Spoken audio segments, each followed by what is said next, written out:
बात माताश्री।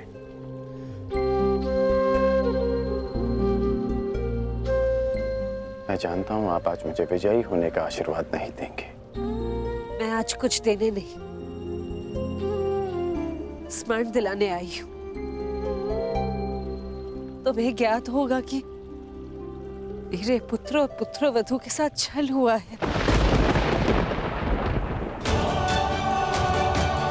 जो इंद्रप्रस्थ के सम्राट थे, वो पिछले 12 वर्ष से वन में भटक रहे।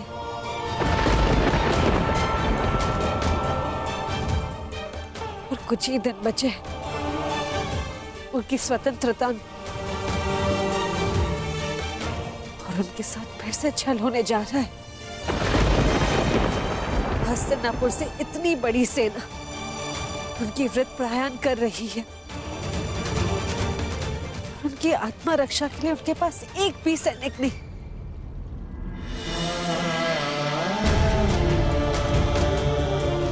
मुझे पूर्ण विश्वास है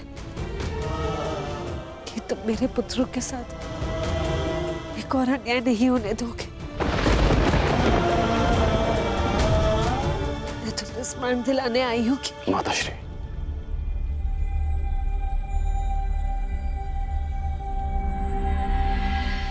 कर्ण को अपना हर वचन स्मरण है।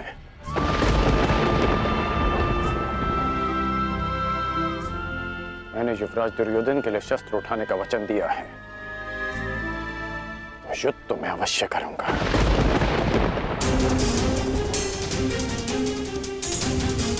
परंतु मैंने एक और वचन दिया है कि आपके पुत्र अज्ञातवास पूरा करेंगे, और ये वचन भी मैं अवश्य पूरा करूंगा।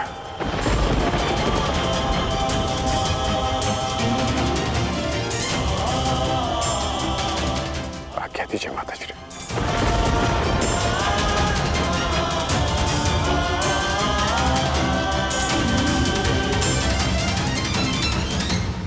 का राजा मैं पहले भी था, परंतु स्वतंत्रता का आभास नहीं होता था मुझे।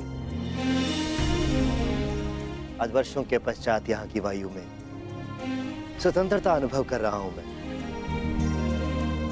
अनुभव हो रहा है कि मेरे पास भी शक्ति है। अब मुझे हस्तिनापुर से युद्ध होने का कोई भय नहीं। जिसके पास तुम्हारे जैसा हितैषी हो, उसे कैसा भय कंक? तुम्हारे प्रोत्साहन से आज फिर से मैं स्वयं को एक शक्तिशाली राजा अनुभव कर रहा हूं। महाराज, मनुष्य को शक्ति आत्मविश्वास से मिलती है। यदि आत्मविश्वास है तो मनुष्य स्वयं की और अपनों की रक्षा कर सकता है।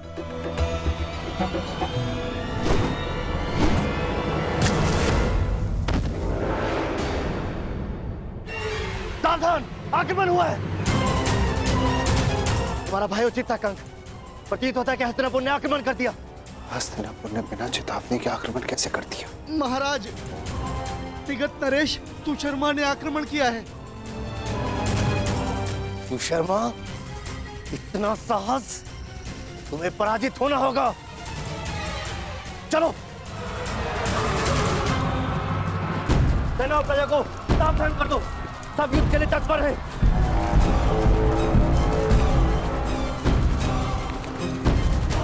ये जानते हुए भी हिम्मत से दुर्योधन का मित्र राज्य है, सुशर्मा ने आक्रमण का साहस किया। ये तब तक संभव नहीं जब तक उसे किसी बड़ी शक्ति का समर्थन प्राप्त ना हो। इसका अर्थ ये सब दुर्योधन ने करवाया?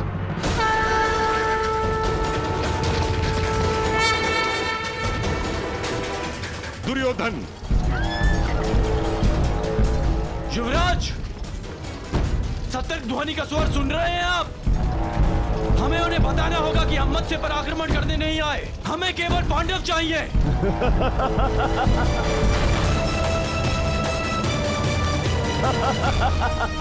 मित्र,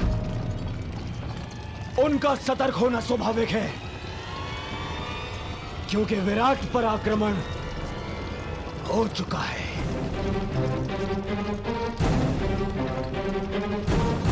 सुशर्मा की सेना दक्षिण छोर से विराट पर पहले ही आक्रमण कर चुकी है।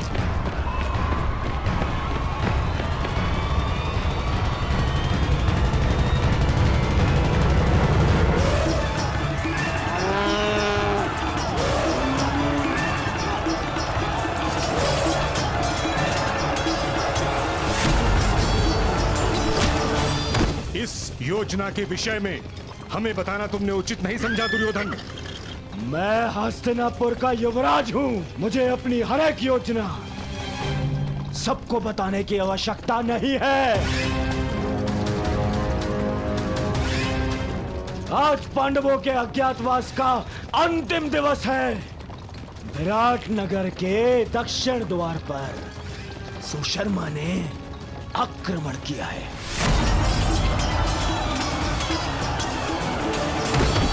उनका सारा ध्यान विराट के दक्षिण द्वार पर होगा और हम उत्तर दिशा से आक्रमण करके पांडवों को वहीं घेर लेंगे। ये नीति के विरुद्ध है। जो राज्य पहले से ही युद्ध में व्यस्त हो उस पे इस प्रकार आक्रमण करना छल है। ये छल नहीं है, क्योंकि सुशर्मा हस्तिनापुर का ही सहयोगी है। मुझे किसी भी मूल्य पर उन पांडवों को सूर्यास्त से पूर्व पकड़ना है।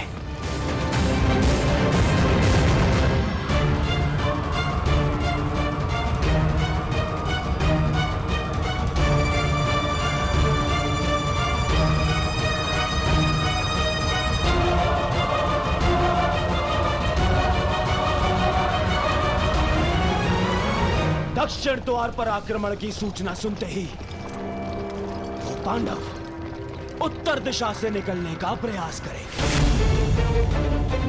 उत्तर द्वार उस दिशा में चले। परंतु उन्हें इस बात का भान तक नहीं होगा कि उनका अज्ञातवास भंग करने के लिए हम वहां पहले से ही उपस्थित होंगे। पहले से ही।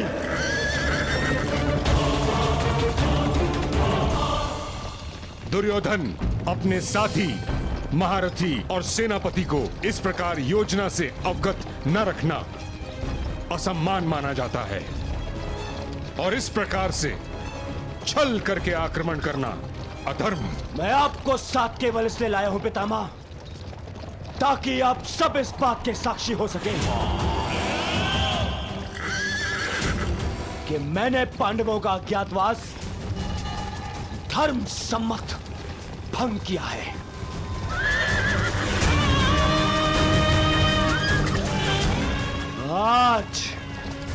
आज वो पांडव यहां से यहीं से वन में जाएंगे अगले 12 वर्ष के वनवास के लिए। चलो सारथी, गति बढ़ाओ, आगे बढ़ो। मामा श्री, आपको अपनी योजना पर विश्वास है ना?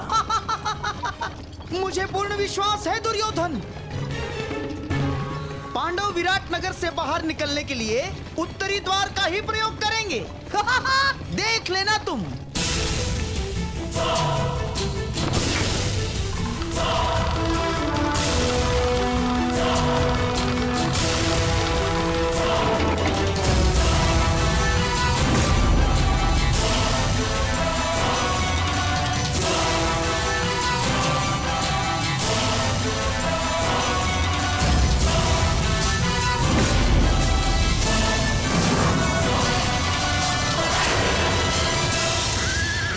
गति बढ़ाओ सारथी, आगे बढ़ो।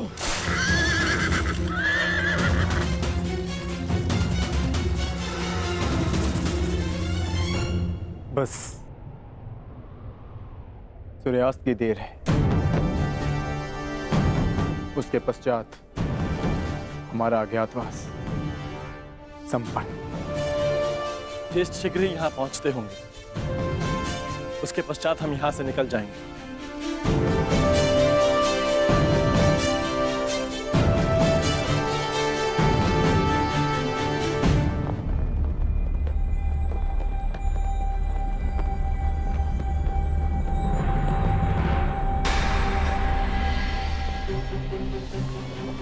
से ध्वज को हटाया जा रहा है? हमें शीघ्र ही यहाँ से प्रस्थान करना होगा। नहीं,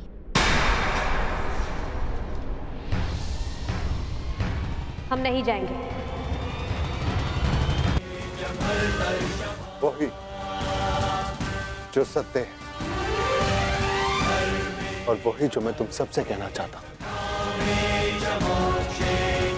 यदि विराट नगर में हमें छिपने का स्थान नहीं मिलता तो अब तक हम सब पकड़े जाते और फिर से वनवास काट रहे होते। ये समय विराट राज का ऋण चुकाने का। परंतु ज्येष्ठ, उन्होंने हमें पहचान कर सहायता नहीं की थी, उन्होंने हमें काम पर रखा। तो इस नाते वो हमारे स्वामी हुए और बिना उन्हें सूचित किए हमारा यहां से जाना भी अधर्म है। धर्म? इसी धर्म के कारण हमें द्यूत में हार मिली।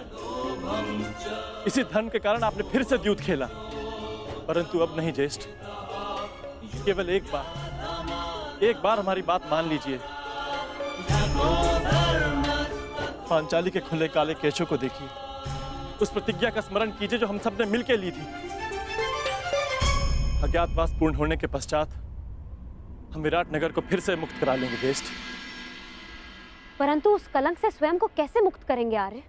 कि अपने सहायक को संकट की घड़ी में अकेला छोड़ाए हम? यदि जाना है तो जाकर एक बार विराट राज से कह देते। उनको बताना पड़ेगा कि हम पांडव, वीर पांडुपुत्र कायरों की भांति जा रहे हैं।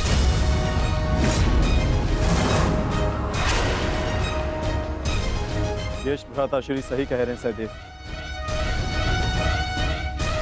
यही समय है, अपने शस्त्रों पर आई धूल हटा ली जाए।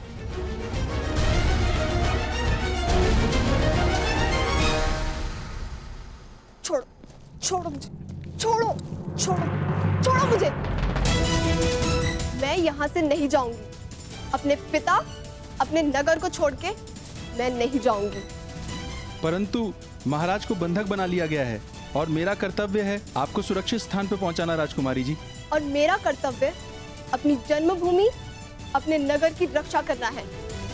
हाँ, मैं भी अपने स्वामी को छोड़कर कहीं नहीं जाऊंगी। चाहे सुशर्मा की सेना हमें बंदी क्यों ना बना ले। परंतु हम महारानी हैं, हमारे आदेश की अवहेलना नहीं होगी। देखा सहदेव, एक बालिका युद्ध के लिए प्रस्तुत है, एक महारानी अपने बलिदान के लिए तत्पर है, और हम यदि योद्धा होकर भी उनका साथ ना दे पाए तो भले ही हम इंद्रप्रस्थ पालें, परंतु कभी भी अपनी आंखों में देख पाने का साहस नहीं कर पाएंगे। आप उचित कहते हैं ज्येष्ठ। अब चाहे 12 वर्ष वनवास में और क्यों न रहना पड़े, हम यहां से नहीं जाएंगे।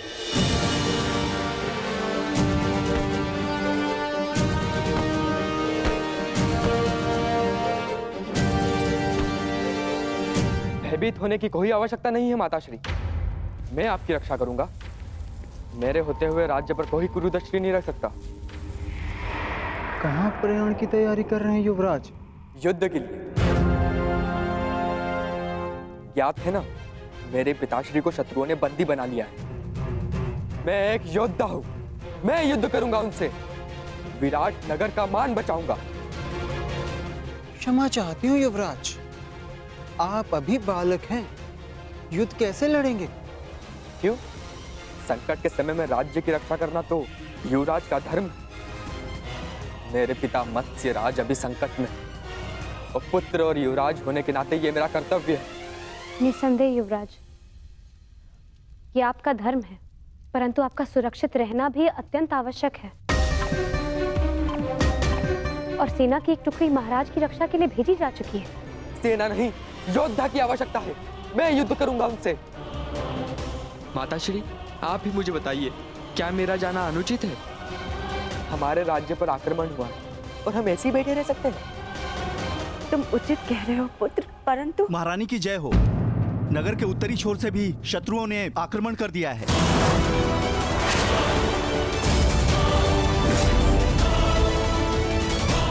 सुशर्मा ने तो दक्षिण दिशा से आक्रमण किया था, उत्तर से किसने आक्रमण कर दिया?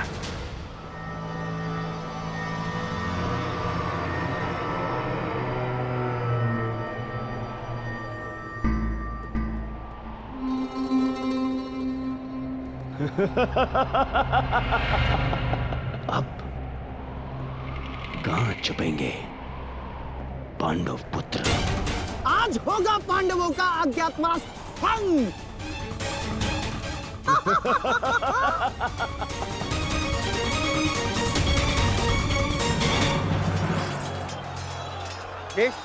ये तो मवेशी को ले आ रहे हैं। विराट की संपत्ति की रक्षा करना भी हमारा कर्तव्य है। आज्ञा दीजिए ज्येष्ठ।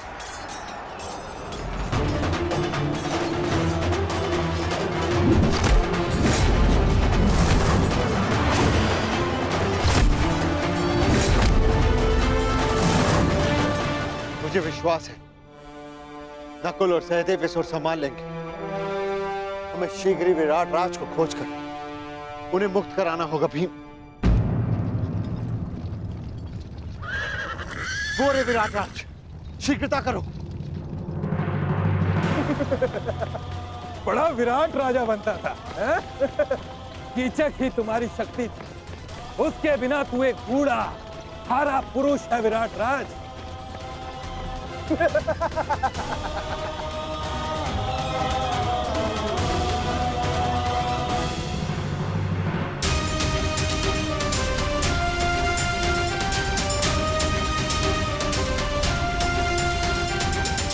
उत्तर ने अपने पिता को इस अवस्था में नहीं देखा।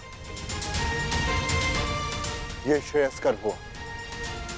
परंतु सुशर्मा के पुत्र उसे जिस अवस्था में देखेंगे भूल नहीं पाएंगे, क्योंकि मैं सुशर्मा के प्राण ले लूंगा।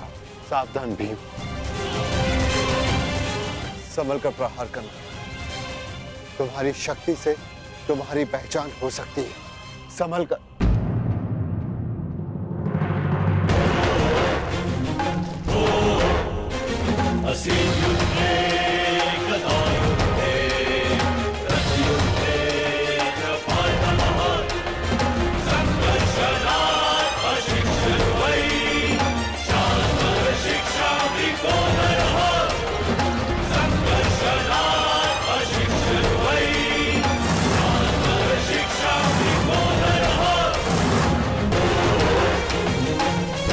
वैसे अब तुम हमारे लिए भोजन बनाने का अभ्यास कर लो, क्योंकि अब हम यहाँ के नए राजा हैं।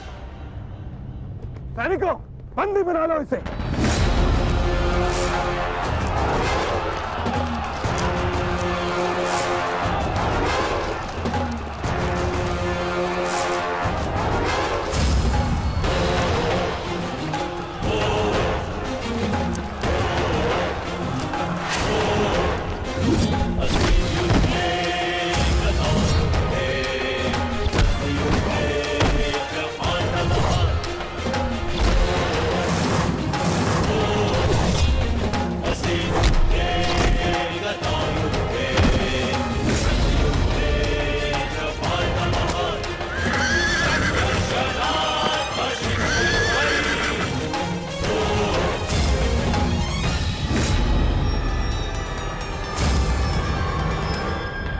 हे ईश्वर, दुर्योधन, महाबली भीष्म और अंगराज कर्ण जैसे महारथियों का सामना कैसे करेगी हमारी सेना? कैसे करेगी? युद्ध का वास्तविक आनंद तो महारथियों के साथ लड़ने में ही आता है माताश्री। अब आएगा युद्ध का आनंद। अब सिद्ध होगा कि आपका पुत्र कितना बलशाली, कितना वीर है। अब आप देखना कैसे मैं महान धनुधारी अर्जुन के भांति अपने बाणों से कौरवों का नाश करता हूं। अत्यंत उत्साही मत बनो पुत्र। क्षमा चाहती हूँ महारानी, परंतु युवराज का कहना उचित है। ये कैसी बात कर रही हो सारंधरी? युवराज अभी बालक है, वो भीष्म और कर्ण जैसे महायोद्धाओं का सामना कैसे कर पाएंगे? कर सकता हूं, परंतु एक समस्या है, एक उत्तम सारथी की आवश्यकता है, अन्यथा उन कौरवों को मैं धूल चटा दूं।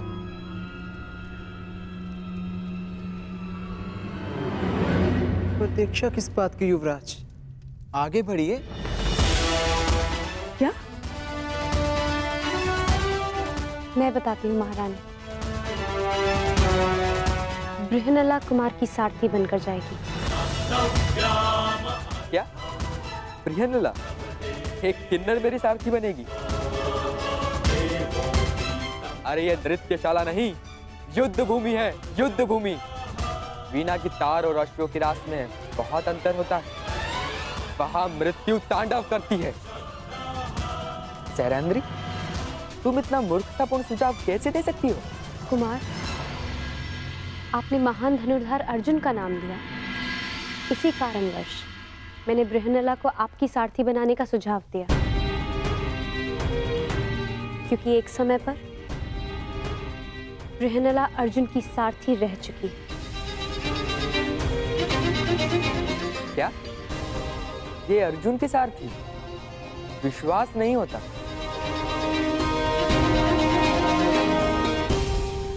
ठीक है, अब कोई और मार्ग भी नहीं।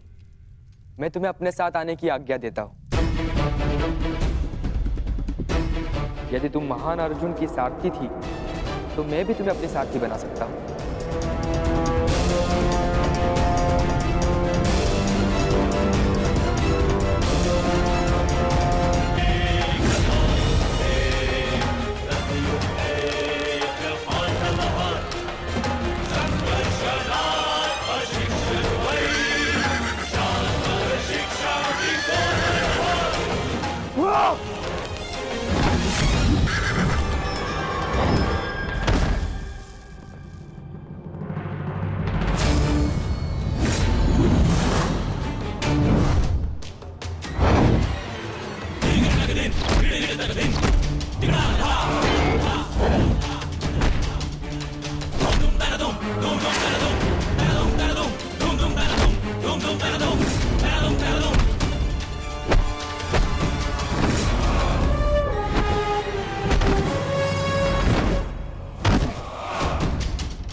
क्षमा कर दो, मैं अपनी पराजय स्वीकार करता हूँ, क्षमा कर दो मुझे।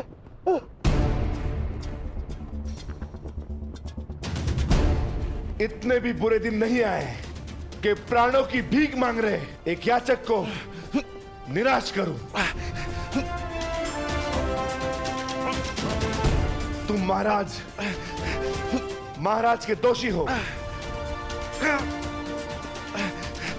तुम्हारा निर्णय वही करेंगे। क्षमा महाराज, मैं अपनी पराजय स्वीकार करता हूं। आदेश दीजिए महाराज, क्या करना है इस दुष्ट पापी का?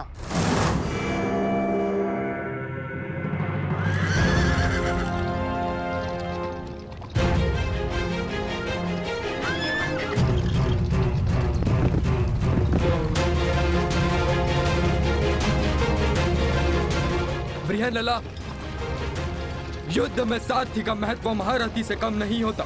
यदि आज तुमने चतुराई से रथ नहीं चलाया, तो मैं अपने पूर्ण कौशल का उपयोग नहीं कर पाऊंगा। मुझे आज महामही भीष्म, महाबली कर्ण और महान द्रोण जैसे महारथियों को परास्त करना है। और ज्ञात रहे, जिस गति से मेरे बाण चले, उसी गति से ये रथ चलना चाहिए। जो आदेश युवराज, मैं प्रयास करूंगी कि आपको नाराज ना करूं।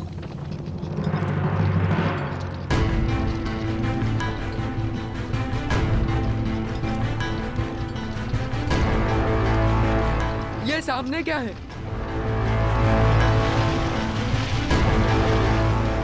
रथ की गति बढ़ाओ बृहनला, मुझे स्पष्ट नहीं दिख रहा है।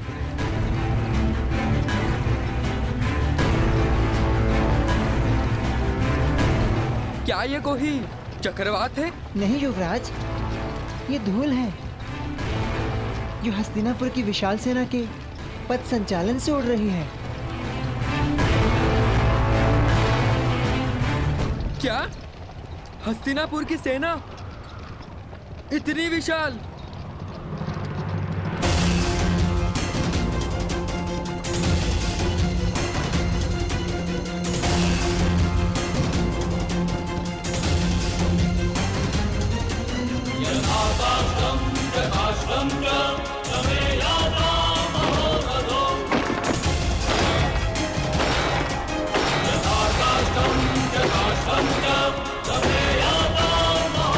ठहरो भिड़नला, मैंने कहा रथ रोको भिड़नला।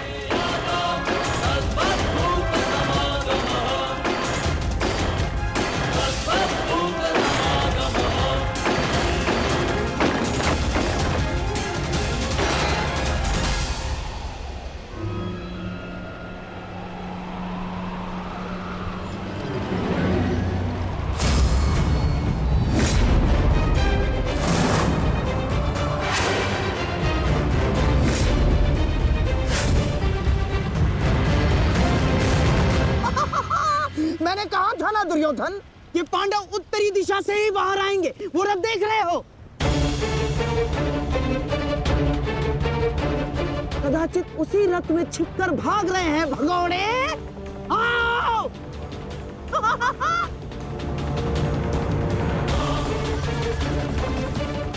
जो भी हो, ये पांडव सदा अचंभित कर ही देते हैं। हस्तिनापुर की इतनी बड़ी सेना के समक्ष केवल एक पांडव पुत्र। दुर्भाग्य, दुर्भाग्य, दुर्भाग्य। केवल अब 4 पांडव वन में जाएंगे, क्योंकि एक का आज ही अंत हो जाएगा। यही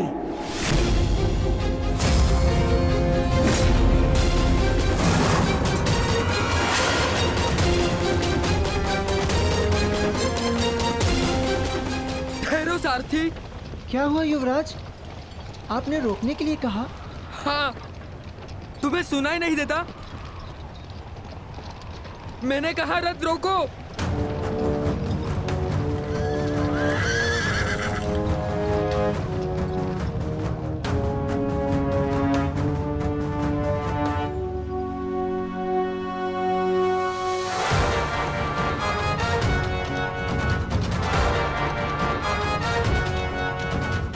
ये रथ अचानक रुक क्यों गया?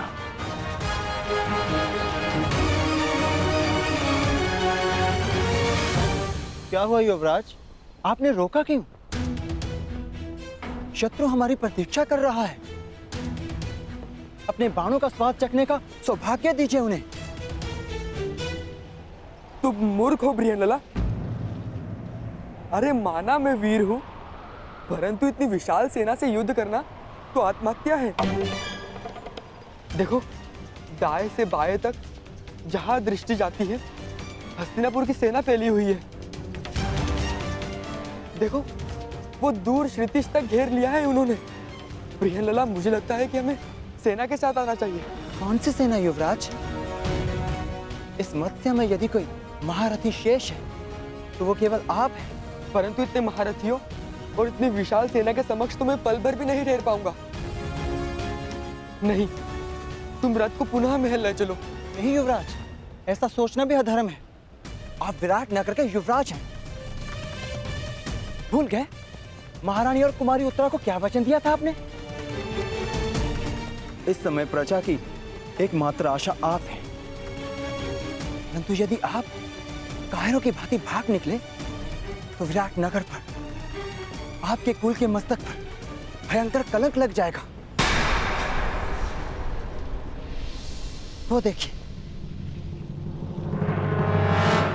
शत्रु हमारे समक्ष खड़ा ललकार रहा है हमें। क्षत्रिय धर्म निभाने का समय आ गया है युवराज। धनुष उठाइए युवराज, धनुष उठाइए।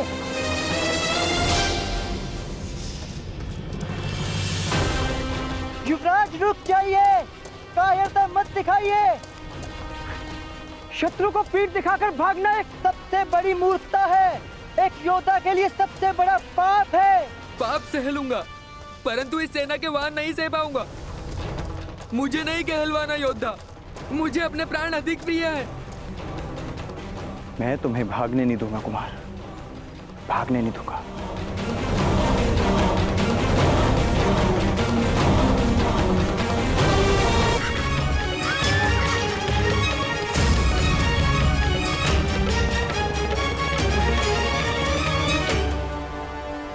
ये कैसे हो सकता है? ये तो वापस लौट रहा है। मामाश्री, आपने तो कहा था कि ये योजना सफल होगी। पांडव इसी द्वार से आएंगे, परंतु ये तो उल्टे पांव लौट रहे हैं। नहीं, ये पांडव हो ही नहीं सकते, क्योंकि पांडव अपने शत्रु को पीठ दिखा के नहीं भाग सकते। हो सकता है दुर्योधन की ये पांडव ना हो, परंतु पांडवों के पास हमारे समक्ष प्रस्तुत होने के अतिरिक्त और कोई मार्ग है ही नहीं।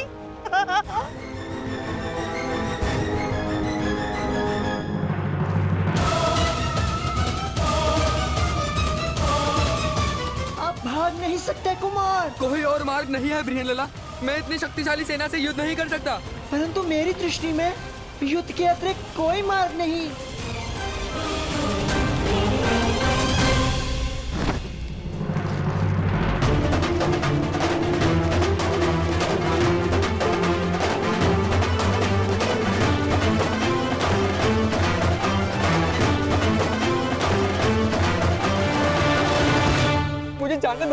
मुझे जाने दो बृहनलाला, मेरी तुमसे प्रार्थना है, मुझे नहीं मरना, मुझे अपने प्राण नहीं देने। ये समय रोने का नहीं है युवराज। क्या कहा था आपने? आप एक योद्धा हैं, और एक योद्धा मृत्यु का सामना हंसकर करता है, मृत्यु के भय से रोता नहीं। और किस बात से भयभीत हैं आप अकेले नहीं हैं। तुम्हारी मति तो नहीं मारी गई है, अकेले ही तो हूं मैं बृहनलाला। देखो चारों, कहाँ है सेना? कौन देगा मेरा साथ? मैं दूंगी आपका साथ। तुम्हारा साथ किस काम का? तुम तो एक किन्नर हो।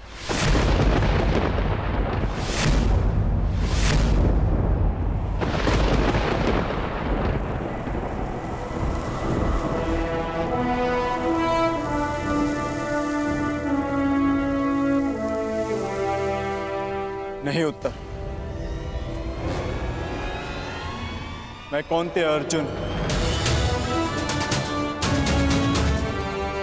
पशुपतधारी, ब्रह्मास्त्रधारी अर्जुन,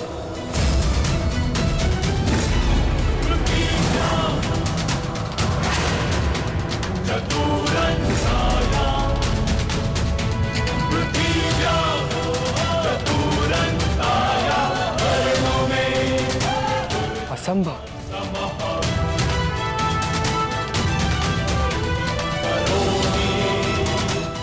सत्य कल्पना से अधिक आश्चर्यजनक होता है कुमार। मैं सत्य में अर्जुन और मेरे ज्येष्ठ भ्राता श्री युधिष्ठिर इस समय कंक वेश में तुम्हारे पिता श्री की सहायता कर रहे हैं। और जो तुम्हारा प्रधान रसोइया है वो कोई और नहीं, महाबली शक्तिशाली भीम है। और जो ग्रंथिक तुम्हारी अश्वशाला संभालता है वो मेरा अनुज नकुल। और जो तुम्हारी गौशाला संभालता है कोई तांतीपाल नहीं, मेरा अनुज सहदेव। और तुम्हारी माता की दासी सैरेंद्री, स्वयं याज्ञसेन, पांचाली। हम पांचों भाई यहाँ अज्ञातवास में, परंतु इस अज्ञातवास में तुम्हें तुम्हारे साहस का ज्ञान कराना कदाचित हमारा प्रारंभ है। महाबली महाधनुधारी अर्जुन, मुझे क्षमा कर दीजिए महान धनुधारी अर्जुन। मैंने आपका निरादर किया, मुझसे भूल हुई।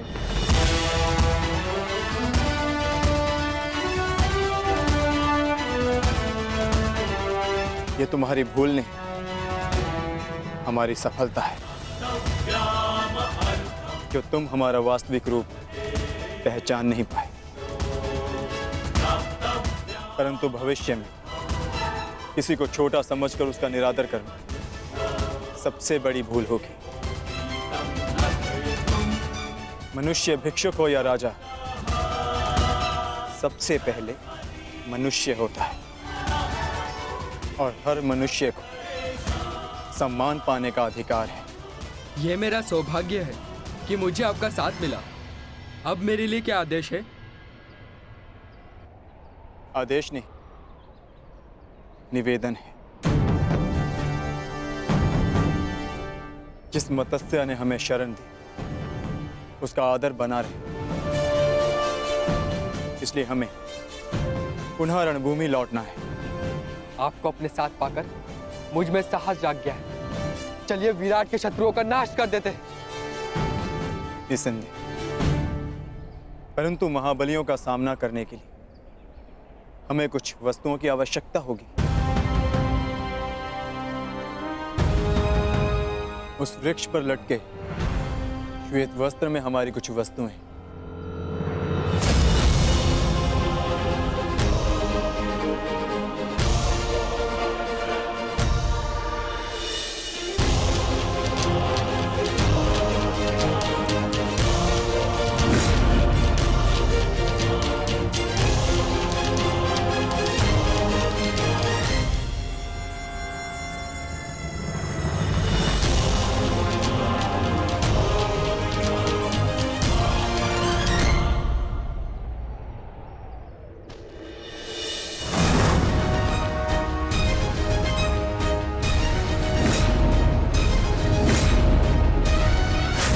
अब समय हो गया है, हमें रणभूमि में लौटना होगा। मैं और प्रतीक्षा नहीं कर सकता मामाश्री। अब तो सूर्यास्त भी होने वाला है।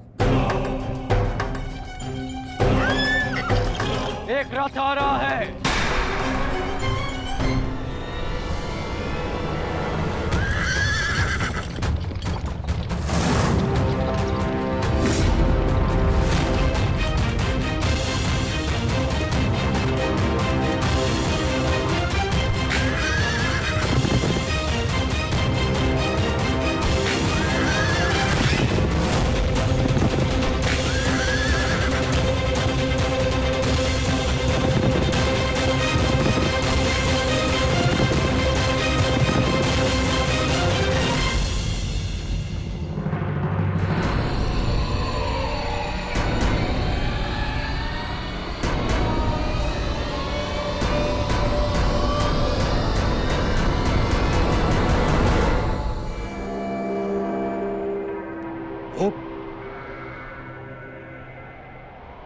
ये तो एक स्त्री है।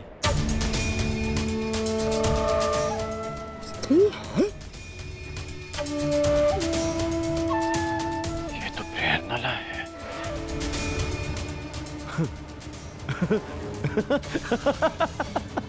देख रहे हैं मामाश्री, विराटनगर का युवराज सारथी बना हुआ है और वो भी एक स्त्री का। ना ना ना ना ना ना ना, स्त्री का नहीं दुर्योधन, एक किन्नर का। किन्नर।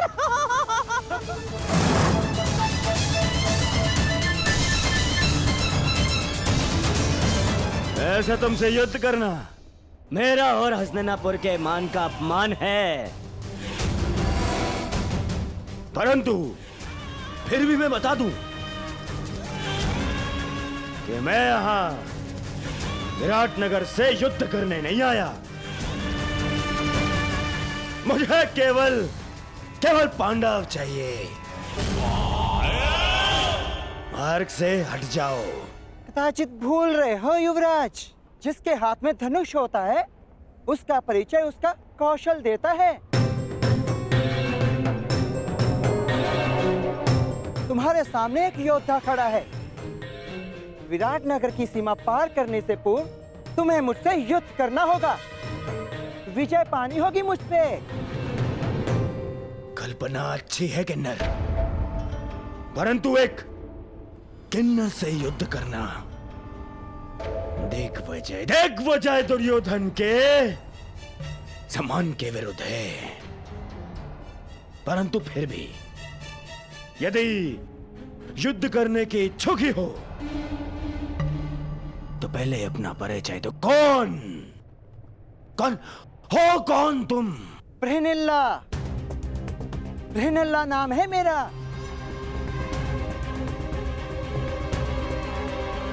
अब तक तो कुमारी उत्तरा की संगीत शिक्षिका थी, परंतु इस समय विराट नगर की रक्षिका हूं मैं। द्वंद्व से पूर्व महान महारथी भीष्म और महान आचार्य द्रोण को मेरा प्रणाम।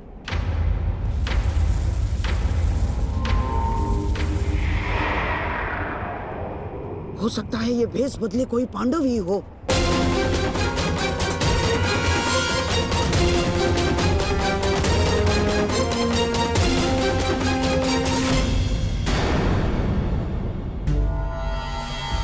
क्या कह रहे हैं मामा श्री? हाँ दुर्योधन, तुम सोचो ना, जब से हमने विराट पर आक्रमण किया है पांडवों में से कोई एक नहीं दिखा, कोई नहीं। हो सकता है अपने अज्ञातवास के चलते पांडव किसी अलग भेष में रह रहे।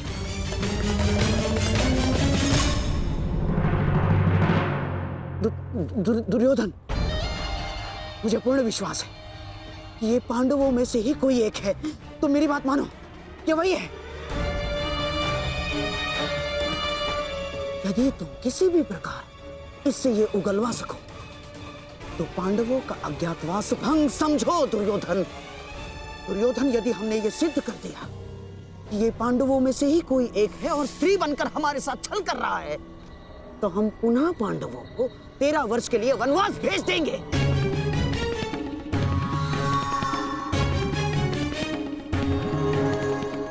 मैं आपकी योजना समझ गया मामा श्री। हाँ।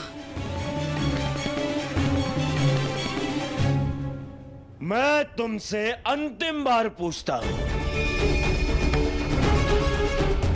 क्या तुम मेरी सेना से युद्ध करने के लिए तत्पर हो? रथ पर बैठकर धनुष हाथ में लेकर निश्चित रूप से संधि तो नहीं करने आई मैं हस्तिनापुर से।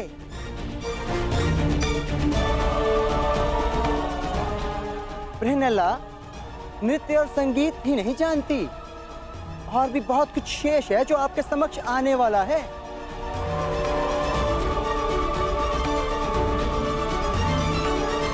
देवी, हम पहले ही बता चुके हैं, हम यहाँ युद्ध के लिए नहीं, केवल पांडवों के लिए आए हैं।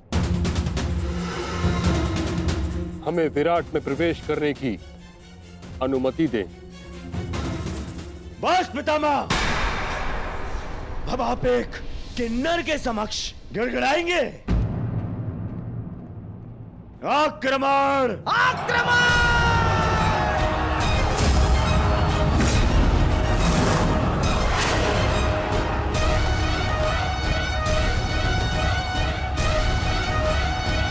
मैं अंतिम चेतावनी देती हूँ, विराट नगर की सीमा से दूर चले जाओ, अन्यथा मुझे अस्त्र चलाने होंगे।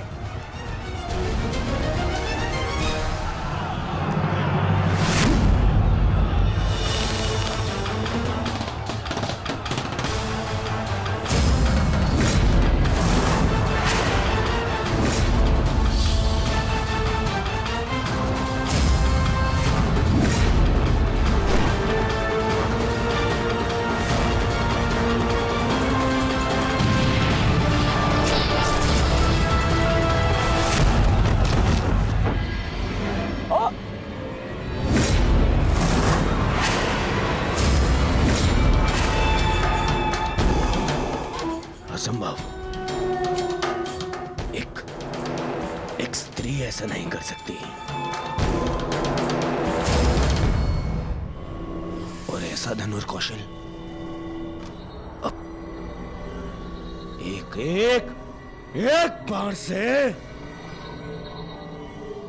मेरे सैकड़ों सैनिकों का वध कर दिया। वध नहीं किया युवराज, इन्हें केवल निष्क्रिय किया है। एक ही बाण से इतने सैनिकों पर ऐसा प्रहार करना कि उनके प्राण न जाएं, ये केवल गहन साधना और वर्षों के परिश्रम से ही संभव है।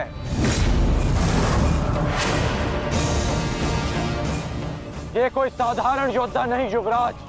तो तुम भी वही सोच रहे हो जो मैं सोच रहा हूं।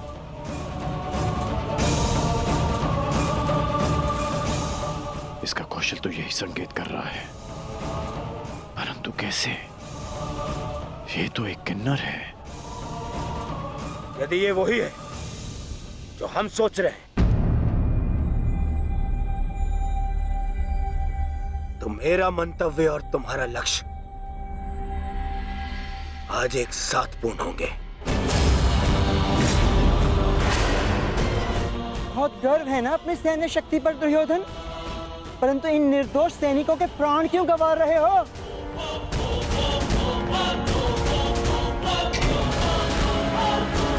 आज मैं तेरे बाणों के साथ साथ तेरी जिह्वा को भी शांति कर दूंगा। आगे बढ़। तुमसे युद्ध करके मैं अपनी धनुर्विद्या का अपमान नहीं कर सकती, और वैसे भी तुम्हें धनुर्विद्या आती ही कहाँ है? कोई वीर तुम्हारी सेना में जो मेरे समक्ष आ सके, मेरे बाणों का उत्तर दे सके? इतना तो साहस हस्तिनापुर के वीरों को ललकारती है। पितामह, आगे बढ़िए। नहीं दुर्योधन, तुम में ना हो, परंतु मुझ में अभी क्षत्रित्व शेष है। मैं किसी नारी पर शस्त्र नहीं उठाऊंगा, और ये अर्धनारी है। आचार्य द्रोण,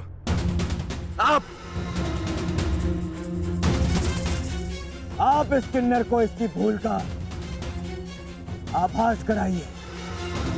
आप आगे बढ़िए। चलो सारथी।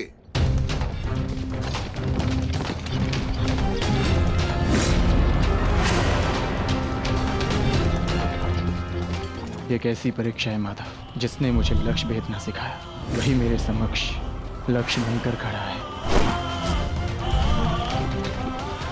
विश्व का श्रेष्ठ धनुर्धर बनने की क्षमता है तुम में।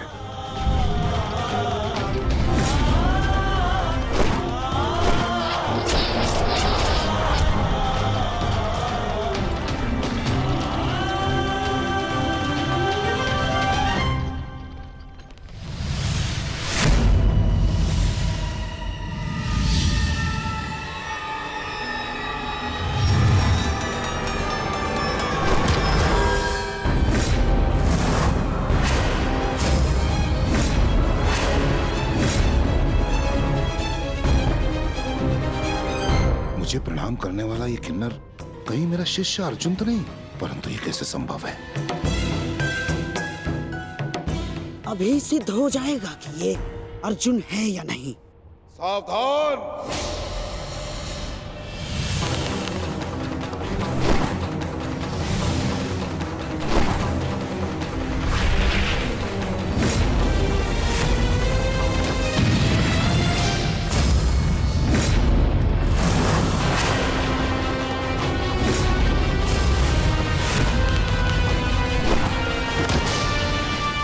आचार्य,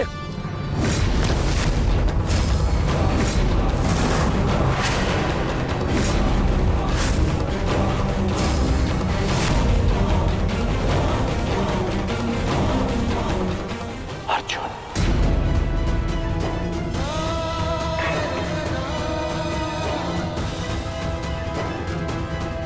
सारथी, आचार्य का रथ लौटा लो।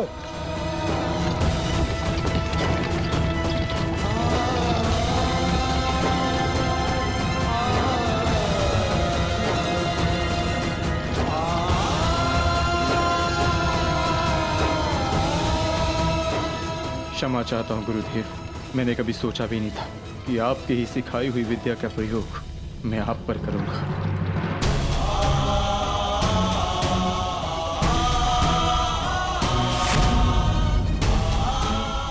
अर्जुन, तुम ऐसी मूर्खता क्यों कर रहे हो? अज्ञातवास पूर्ण होने में कुछ ही समय शेष है, फिर क्यों तुम रणभूमि में उतर आए? मैं माता कुंती को दिया वचन नहीं टूटने दे सकता।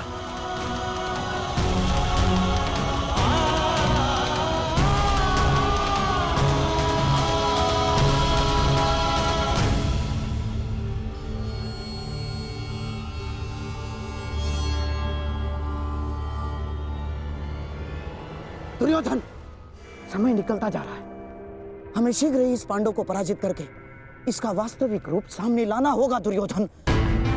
और यदि ये पांडव ना हुआ तो? आंखें खोलो दुर्योधन, देखो इस साधारण किन्नर ने किस प्रकार द्रोण को पराजित किया है। किसी भी साधारण योद्धा में इतना शौर्य तो नहीं है कि आचार्य द्रोण को पराजित कर सके। तुम्हें क्या लगता है कि अर्जुन के अतिरिक्त और कौन हो सकता है? पहचानने का प्रयास करो इसे। तुम दोनों ने एक ही साथ, एक ही स्थान पर, एक ही गुरु की छत्र छाया में अभ्यास किया है। अपनी आंखों से इसे धनुर्विद्या सीखते हुए देखा है तुमने। पहचानो इसे, कौन है ये?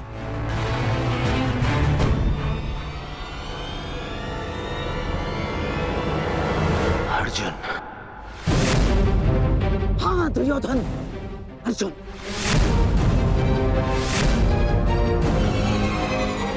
अब तुम्हें कैसे भी करके इसका वास्तविक रूप पितामह के सामने लाना है, और उसके लिए तुम्हारे पास केवल एक अस्त्र उपाय है।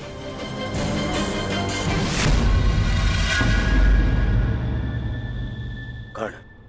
हाँ दुर्योधन, कर्ण ही वो योद्धा है जो अर्जुन का तोड़ है। और अब समय आ गया है हमारे कर्णास्त्र के प्रयोग का। मित्र कर्ण, ये कोई साधारण योद्धा नहीं है। मैं चाहता हूं कि तुम इसका गर्व भंग करो।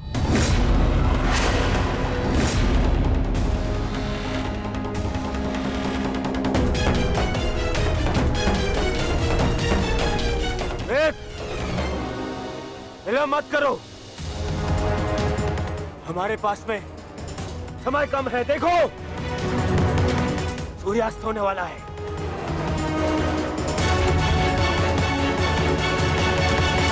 यदि एक मित्र का निवेदन स्वीकार नहीं है तो आप हस्तिनापुर के युवराज का आदेश स्वीकार करो। आगे बढ़ो, जाओ।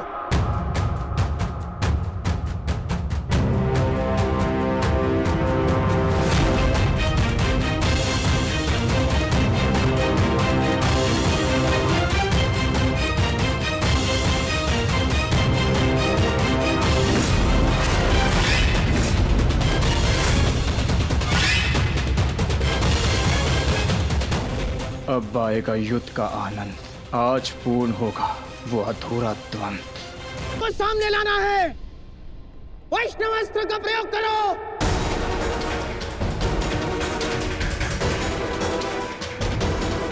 मैं वैष्णव अस्त्र प्रयोग नहीं कर सकता।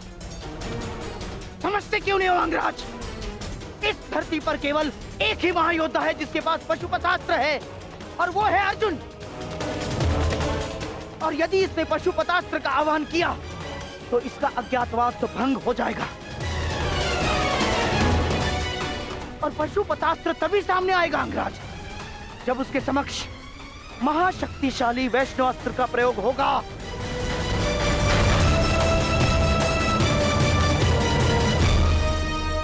परंतु मैं किन्नर पर वैष्णव अस्त्र का प्रयोग नहीं कर सकता। ये वैष्णव अस्त्र का अपमान होगा।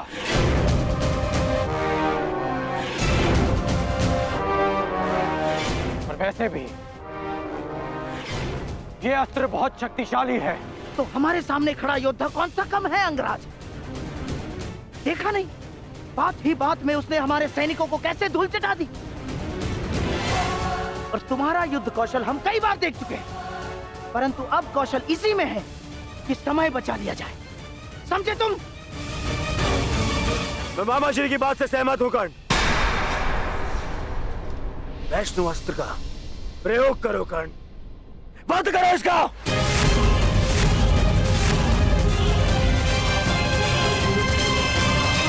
दुर्योधन, अब इस अर्जुन के पास केवल दो ही विकल्प है। एक, या तो वो कर्ण के अस्त्र का उत्तर देने के लिए पशुपतास्त्र का प्रयोग करे और अपना अज्ञातवास तोड़ दे, या फिर मारा जाए। दोनों ही ओर से हमारी ही पोबारा है।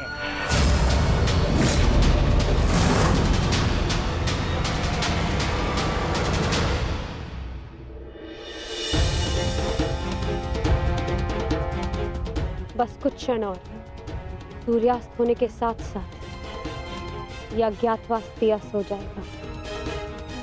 बस एक ही बहन, लला के अर्जुन होने का भेद ना खुल जाए।